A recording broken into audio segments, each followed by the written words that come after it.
Firman-Mu Tuhan yang mengubahkan kami, Firman-Mu Tuhan yang menyucikan kami, Firman-Mu Tuhan yang melayakkan kami di hadapan-Mu.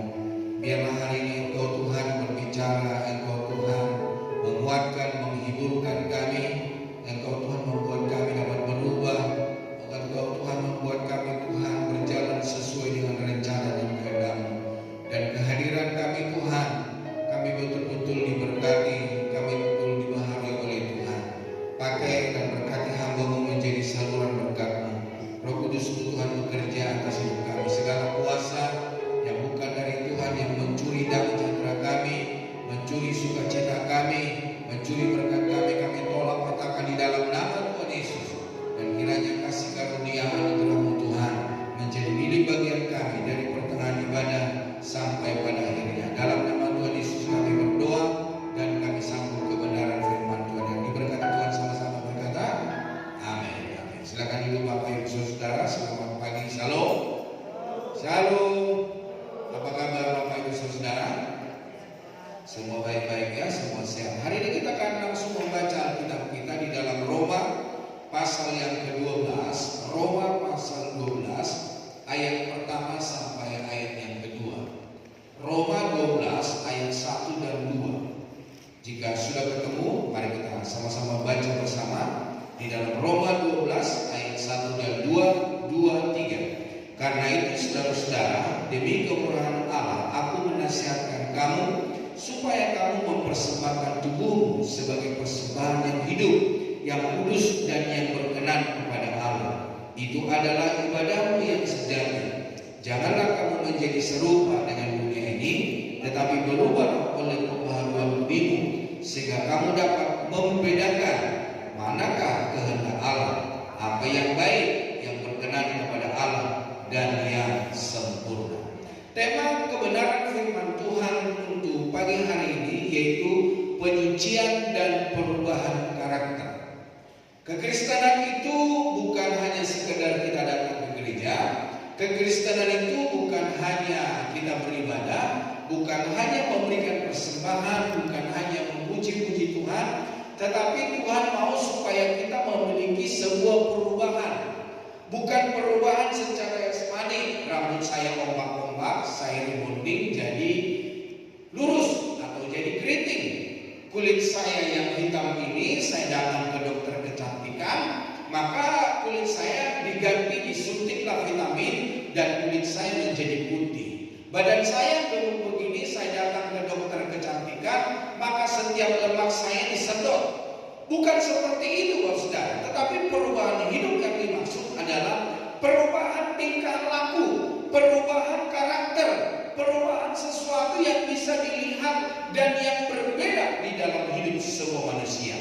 Nah, Bapak Ibu Saudara, definisi penyucian yaitu apa itu penyucian? Proses dipisahkan dari dosa dan dikhususkan untuk Tuhan. Jadi Bapak Ibu Saudara, kita yang ada di dalam dunia, kita dipilih oleh Allah menjadi umat kepunyaan Tuhan. Kita yang ada di dalam dunia dikhususkan oleh Tuhan untuk kita hidup di dalam kebenaran.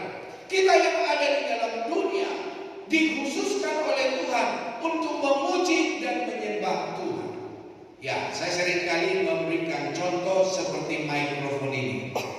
Mikrofon yang sama di luar sana ada banyak saudara. Dipakai naik klub, dipakai agama lain, dipakai gereja lain, dipakai buat hiburan, dipakai pengeras suara untuk demo dan lain sebagainya, saudara. Tetapi mikrofon yang saya pegang ini dibeli khusus untuk pelayanan pekerjaan Tuhan, untuk memuji menyembah Tuhan, untuk kemuliaan nama Tuhan. Nah, banyak mic seperti ini, tetapi ini khusus dibeli, dipakai di dalam gereja. Nah, Bapak Ibu Saudara, banyak orang yang sama dengan kita. Banyak orang yang sepekerjaan, mungkin juga bisa satu perilaku. Tetapi Bapak Ibu Saudara, kita dipilih oleh Tuhan untuk menyenangkan hati Tuhan. Kita dikhususkan oleh Tuhan. Kita dibenarkan oleh Tuhan. Nah, Bapak Ibu Saudara, bukan sekedar moralitas supranatural Roh Kudus dalam diri orang percaya. Jadi kita dipilih Roh Kudus bekerja di dalam hidup kita, kita dapat melakukan kehendak Tuhan di dalam hidup kita. Nah, sebagaimana di dalam 1 Petrus 2 ayat 9, 1 Petrus 2 ayat 9, firman Allah berkata apa? Tetapi kamulah bangsa yang terpilih, imamat yang rajani, bangsa yang kudus, umat kepunyaan Allah sendiri, supaya kamu memberitakan perbuatan-perbuatan yang besar dari Dia yang telah mengambil kamu keluar dari kegelapan kepada terangnya yang ajaib. Jadi Tuhan telah memanggil kita, Tuhan telah memilih kita, Tuhan telah menguduskan kita, Tuhan telah melayakkan kita untuk kemuliaan namanya. Bahkan dikatakan dalam firman Tuhan untuk memberitakan perbuatan-perbuatan besar dari Dia. Jadi Bapak Saudara, apa yang kita alami dengan Tuhan, apa yang kita terima dari Tuhan, kita dapat beritakan lewat perilaku, lewat tingkah laku, di dalam pekerjaan, di dalam rumah tangga, di dalam hidup kita sehari-hari. Jadi Bapak Saudara, pastikan bahwa setiap kita adalah orang yang terpilih. Bilang dulu kiri kanannya, kamu bukan sekedar ada di tempat ini. Bilang dulu, kamu dipilih oleh Tuhan. Jadi Bapak Ibu Saudara berkasih Tuhan, kita hadir di gereja ini Bapak Saudara bukan oleh karena kekuatan dan kemampuan kita, tetapi kita dipilih oleh Tuhan menjadi umat kepunyaan Allah. Nah, mengapa perubahan karakter itu penting Bapak Saudara? Karena itu adalah tujuan utamanya. Masih ingat di dalam Injil Yohanes pasal yang pertama dikatakan supaya kita lahir kembali. Makanya Nikodemus berkata, bagaimana saya mau kembali ke rahim ibu saya? Saya sudah besar. Atau bagaimana saya kembali ke rahim ibu saya? Ibu saya sudah meninggal. Ya, secara manusia Nikodemus berpikir bahwa kita yang sudah lahir ini kan kembali ke rahim ibu. Tetapi Yesus berkata supaya kita lahir kembali, diubahkan, dipulihkan, dibaharui menjadi serupa, segambar dengan gambaran Kristus, berperilaku Kristus. Jadi Bapak Ibu Saudara berkasih Tuhan, hendaknya setiap kita hari ini mari kita berkarakter Kristus. Nah, di dalam Roma pasal 8 ayat 29, Roma pasal 8 ayat 29 dikatakan, sebab semua orang yang dipilihnya dari semula, mereka juga ditentukannya dari semula untuk menjadi serupa dengan gambaran anaknya, supaya ia, anaknya itu, menjadi yang sulung di antara banyak saudara. Jadi Bapak Ibu Saudara berkasih Tuhan, kita dipilih oleh Tuhan supaya kita menjadi anak sulung. Untuk apa? Serupa, segambar, seperilaku dengan Kristus. Nah, saya tidak tahu bagaimana hidup Bapak Ibu Saudara. Adakah Bapak Ibu Saudara seperilaku dengan Kristus, berperilaku dengan perilaku Kristus? Nah, ketika kita dipanggil oleh Tuhan, bukan hanya sekarakter dengan Kristus, tapi memiliki identitas baru. Orang percaya adalah ciptaan baru. Jadi bukan seperti yang dikatakan oleh Nikodemus, kembali ke rahim ibu. Tetapi di dalam usia, Tuhan memanggil kita, kita diciptakan menjadi manusia baru. Ya, tentu Bapak Saudara, manusia baru, beberapa waktu yang lalu saya sudah khotbahkan, saya akan kembali melihatnya.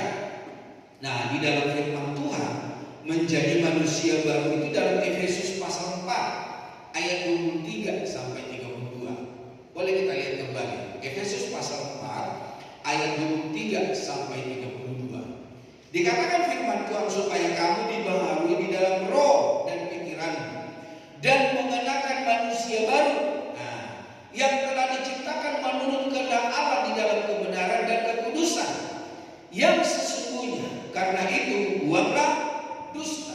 Jadi kita tak boleh berdusta Bapak Saudara. Dan berkatalah benar seorang kepada yang lain, karena kita adalah sesama anggota. Apabila kamu menjadi marah, janganlah kamu berbuat dosa. Janganlah matahari terbenam sebelum padam amarahmu, dan janganlah beri kesempatan kepada iblis. Orang yang mencuri, janganlah ia mencuri lagi, tetapi baiklah ia bekerja keras dan melakukan pekerjaan baik dengan tangannya sendiri, supaya ia dapat membagi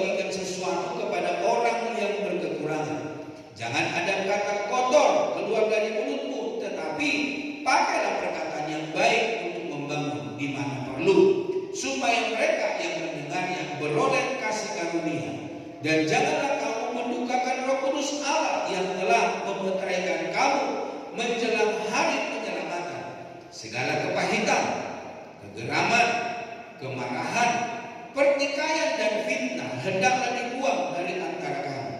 Demikian pula segala kejahatan, tetapi hendaklah kamu ramah seorang terhadap yang lain, penuh kasih mesra dan saling mengampuni sebagaimana Allah di dalam Kristus telah mengampuni kamu.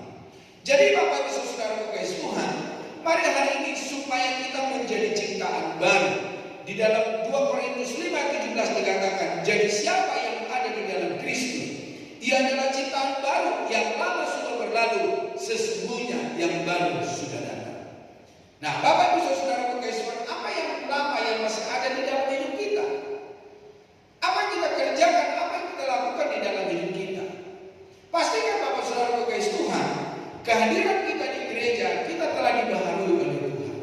Memang tubuh kita tubuh yang lama, model kita model yang lama, tapi perilaku kita perilaku yang menyenangkan hati Tuhan. Menjadi saksi Kristus, karakter adalah perwujudan Kristus di dunia. Jadi lewat karakter kita yang berubah, perubahan perilaku kita, perubahan pola pikir kita, perilaku cara bekerja kita, dunia dapat melihat bahwa kita adalah orang-orang yang beda. Beda dengan orang lain, beda dengan teman. Sehingga orang berkata, ini kok beda ya? Bahkan ada orang berkata bahwa saya heran, Kristenmu itu berbeda dengan Kristennya orang itu.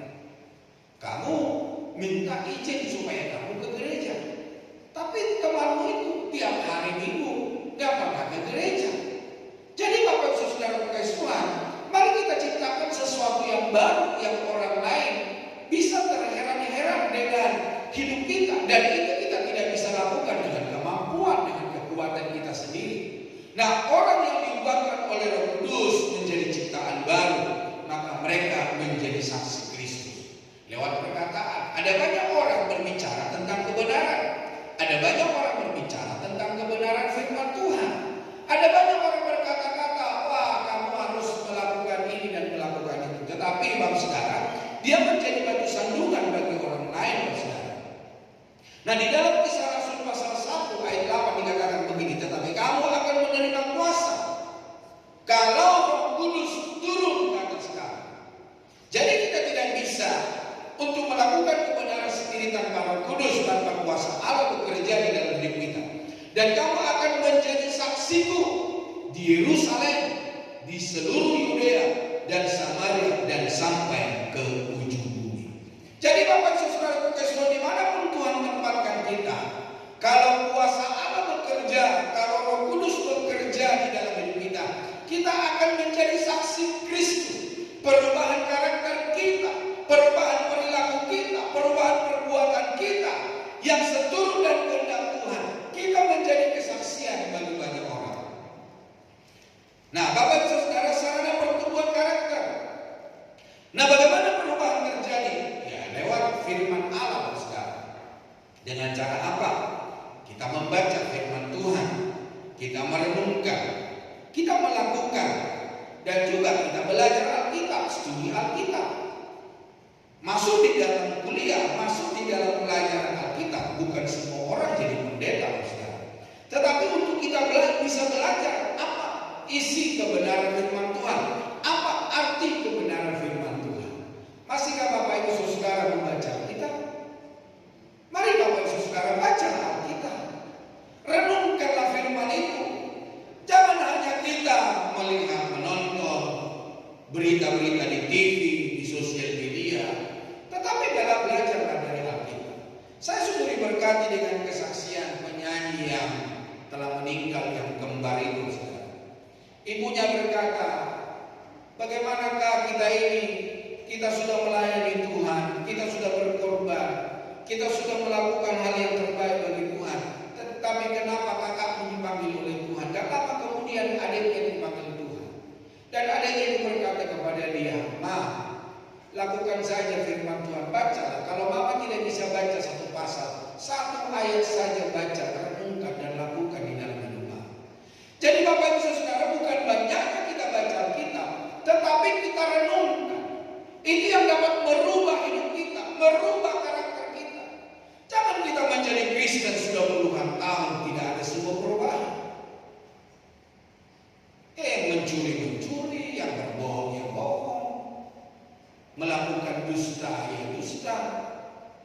melakukan hal-hal yang tidak berkenan, menyakiti hati orang, menyakiti hati Tuhan. Segala yang buruk kita lakukan di dalam hidup kita. Kita menjadi batu sandungan, kita memojokkan orang, kita menilai orang, kita mempersekusi orang. Mari hari ini Bapak Ibu Saudara, perubahan karakter yang terjadi di dalam hidup kita lewat kita baca Alkitab. Dan mungkin Bapak Ibu Saudara, karaktermu bisa berubah tanpa engkau baca Alkitab. Apalagi yang bisa kita lakukan? Berdoa. Lewat doa Tuhan memberikan kemampuan, Tuhan memberikan kekuatan. Komunikasi intim dengan Tuhan. Tuhan mengingatkan kita kembali lewat firman-Nya. Ketika kita berdoa, firman-Nya diingatkan kembali untuk dapat kita lakukan dengan baik. Lewat apa lagi? Persekutuan, fellowship. Ya seperti kita di gereja ini setiap hari Kamis kita fellowship. Kita sama-sama membahas Alkitab, kita berkomsel, kita berbagi pengalaman, kita berbagi pekerjaan Tuhan di dalam hidup kita. Jadi Bapak Saudara, di komsel, di persekutuan, kita saling menajamkan. Di komunitas gereja, kita saling diarahkan untuk kembali kepada kebenaran firman Tuhan. Lewat apa lagi? Ujian penderitaan. Kalau Bapak Ibu hari-hari ini mengalami ujian, mengalami penderitaan, itu membentuk ketekunan dan karakter Bapak Ibu Saudara. Jadi jangan alergi dengan ujian, jangan alergi dengan penderitaan. Segala apapun yang Tuhan izinkan dalam hidup kita, itu menguji kita.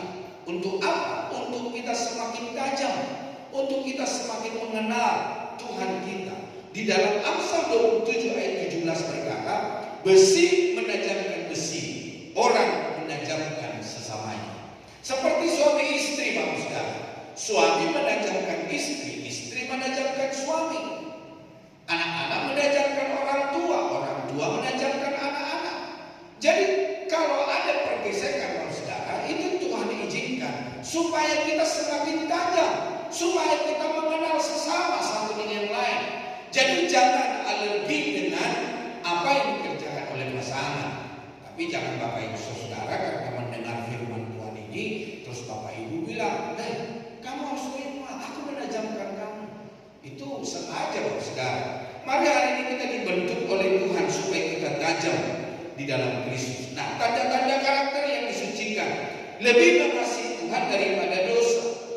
Dia lebih mementingkan pekerjaan Tuhan. Dia lebih mementingkan kerajaan Allah daripada dunia ini. Jadi Bapak Ibu Saudara, dari sini kita bisa melihat sejauh mana kita mementingkan pekerjaan Tuhan, sejauh mana kita mementingkan kebenaran firman Allah bekerja di dalam hidup kita, atau kita lebih mementingkan dunia. Seperti ada teman saya, ada jemaat di gereja Saudara. Kalau hari Minggu dia nggak ke gereja, ya hari-hari Minggu lain ke gereja, tapi ada hari-hari Minggu yang berikutnya dia tidak ke gereja. Apa yang dikerjakan Saudara? Dia mancing. Mancing bukan di kolam, tapi mancing di laut bebas Saudara. Nah, apa yang terjadi Saudara?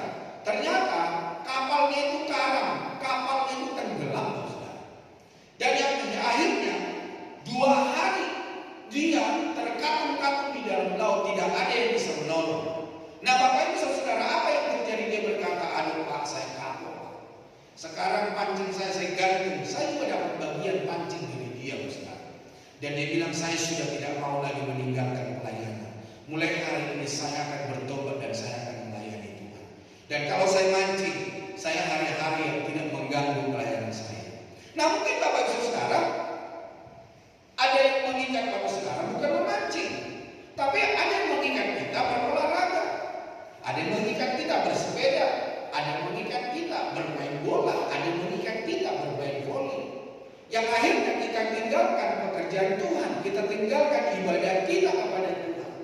Jadi Bapak Saudara kekasih Tuhan, jangan sampai Tuhan berperkara dalam hidup kita sehingga kita bertobat, tetapi lewat kesaksian-kesaksian, lewat apa yang orang alami, biarlah kiranya kita juga diberkati oleh Tuhan, kita dipulihkan oleh Tuhan. Respon yang benar saat disakiti, tidak membalas Saudara. Nah ketika dia disakiti oleh orang lain, dia tidak akan berdoa begini, saya berdoa